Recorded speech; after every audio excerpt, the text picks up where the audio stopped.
and we're here with RockyHorror.org and its sister site Rockipedia.org with Patricia Quinn, hello, star of Rocky Horror and Shock Treatment.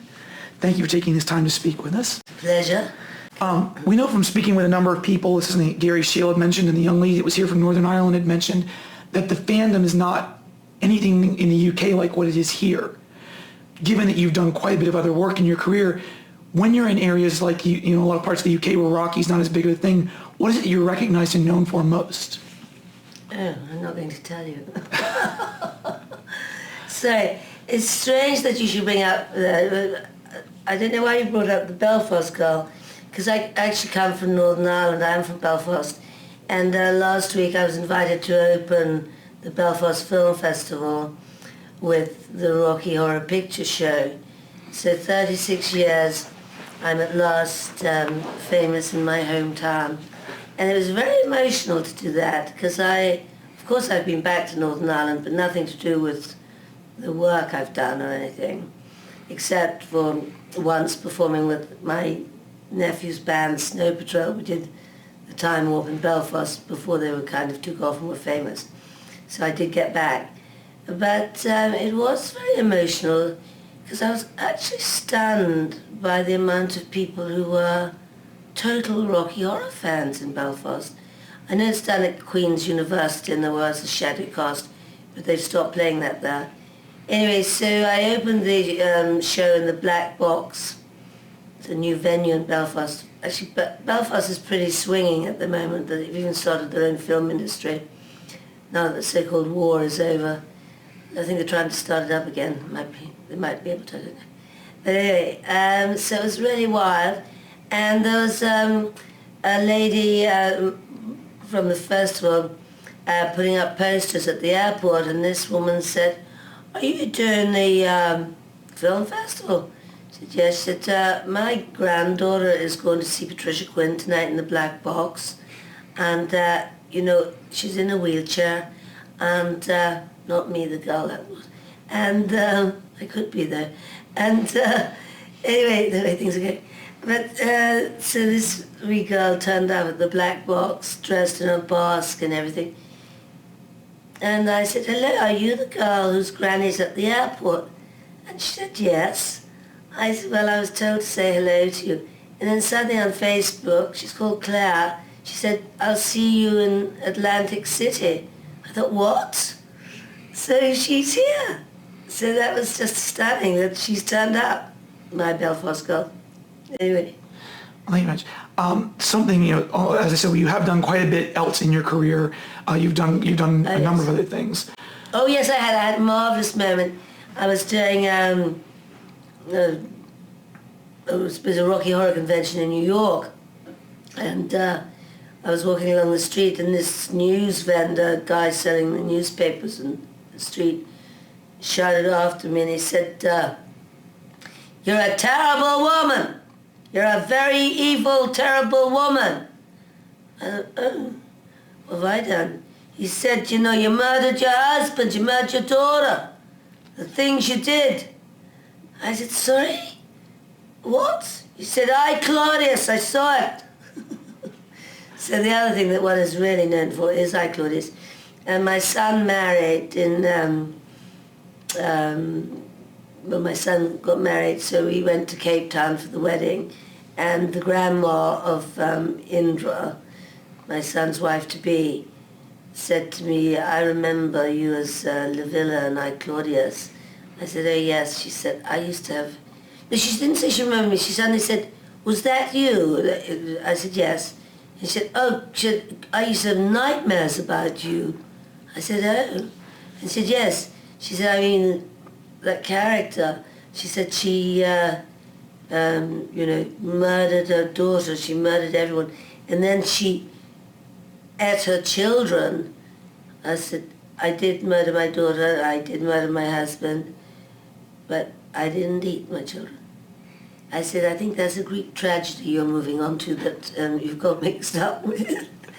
Because my mother locked me in a room till I starved to death. I knew I was pretty hungry, but there were no children in that room.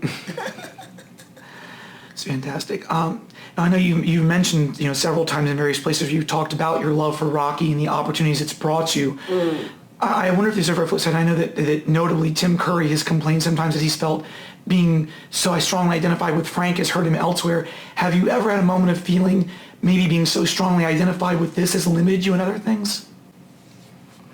I'm not sure if it's this or just me.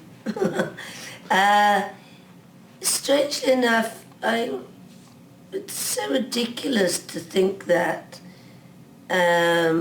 because I did so much work after Rocky Horror, and television work, and I did Christabel Pack. Well, after the film, I did Christabel Packers before the film, but I did the Pre-Raphaelites, I did Fortunes of War with Kenneth Branagh, Emma Thompson.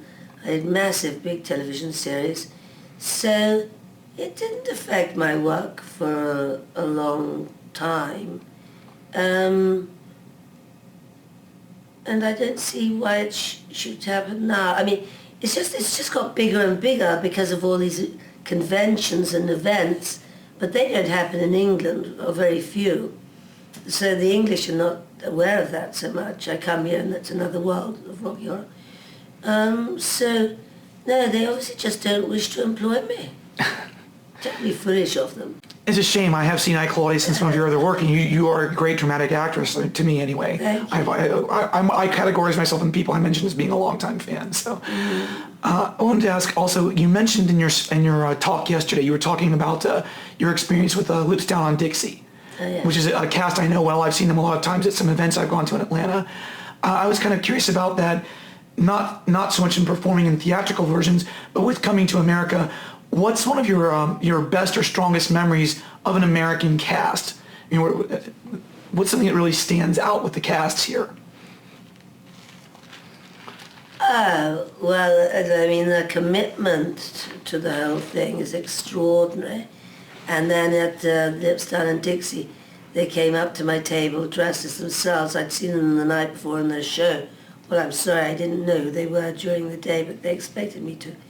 And they were standing there choosing photos and things. And I just said to this young boy, I said, would you hurry up and make up your mind? And I was joking, I was joshing him. And he said, oh, sorry. He said, somebody said, can he have this one? And I said, no. And they all looked at me and thought, she's horrible. And anyway, it was all a joke because this little girl had said to me, she said, blah, blah, blah. And she said, I'm Magenta. I said, oh, sorry, but I didn't recognize you without your wig, and I'm frightfully sorry. And I thought, you're not Magenta, actually, I'm Magenta. It's a joke, but like I've thought the whole thing is that because of the shadow cast and things, that we're not quite irrelevant to the whole thing, although last night proved different, but nobody needs us anymore. I mean, it's very nice, but the people involved are so involved that I watched them last night in the wings getting ready, and I thought I was about to go on and do a stage show again of Rocky Horror, because they're just well, I'm not saying they're not real actors, they are acting, but they are miming to a film, which is slightly different. Never having done that, I don't know what that's like to do it, but they were so nervous, they were limbering up, you think you were going to do Swan Lake next or something. It was just astonishing to sit and watch everyone prepare and how important it is to them. It's stunning. And also, I thought last night's show was overwhelming. I've never seen anything like it. The detail and the props and the stuff. And it's got so good, it's totally surreal. There's nothing on the planet like this. Nobody's accomplished this somehow. It's extraordinary. And it's interesting, Gary Shell, because of course he'd be biased, and he's just come out of the closet. I mean, that's his song. He's been a long time in the closet. Believe me, there's nothing closety about him. But anyway, And he had to say, he said, well, I have to say, to Pat, and I really make Pat angry, but, I think the music and shock treatment is superior to Rocky Horror. So when he came and saw the show last night, because he'd never seen that before, he's never seen shadowing, but on that scale, to be your first time to see it, I know he couldn't believe it. I mean, and I thought, and you think the other thing's better than this? I don't think so. You also spoke a bit yesterday about a few times when you've been to some of the revivals, you talked about doing Trixie at one of the revivals recently. And all. I read something a while back about when they did one of the revivals of Sweeney Todd, and they found out on opening night, and the usher come running in frantically to tell the actress, one of the actresses in there, that Angela Lansbury had shown up and was in the third row center, and this woman was going to have to go out and perform on opening night in front of the woman that originated the part.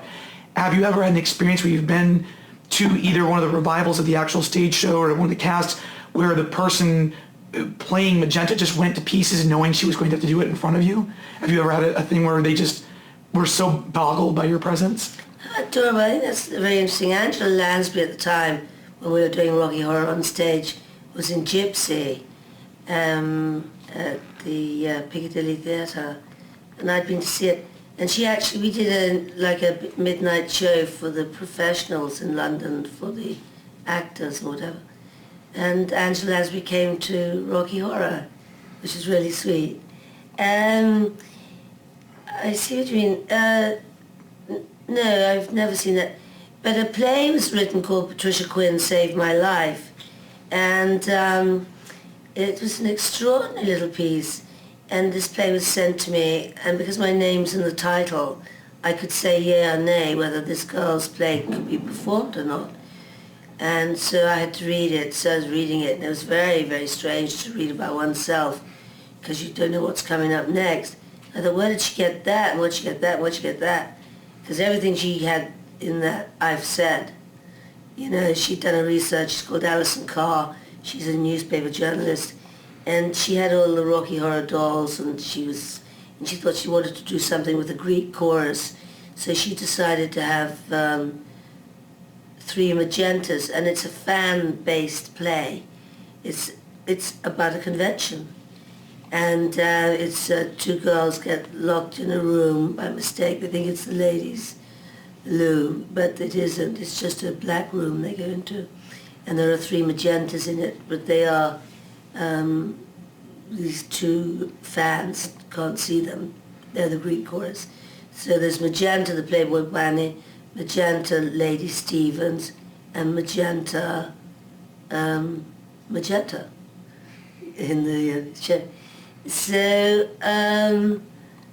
it's also extraordinary because then I can be in it as well. I can be in this play.